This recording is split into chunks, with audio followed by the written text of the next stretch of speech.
प्रगती प्रभुराज टिंगरे. मी इयत्ता 8वीत शिकते. माझ्या शाळेचे नाव दिगंची गर्ल्स हायस्कूल दिगंची.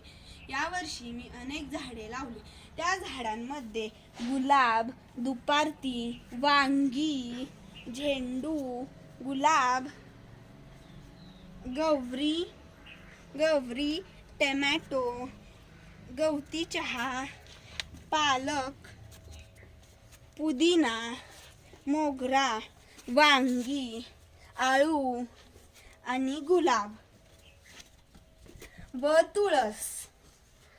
या झाडांपासून आपल्याला ऑक्सिजन मिळते. आपल्या शरीराला ऑक्सिजनची गरज असते.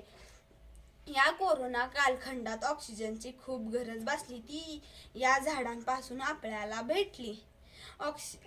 झाडांमुळे हवेतील प्रदूषण व ध्वनी प्रदूषण कमी होते. या उपक्रमासाठी आमच्या शाळेच्या मुख्याध्यापिका व सर्व शिक्षकांनी मला सहकार्य केले. मी त्यांचे आभार मानते. धन्यवाद.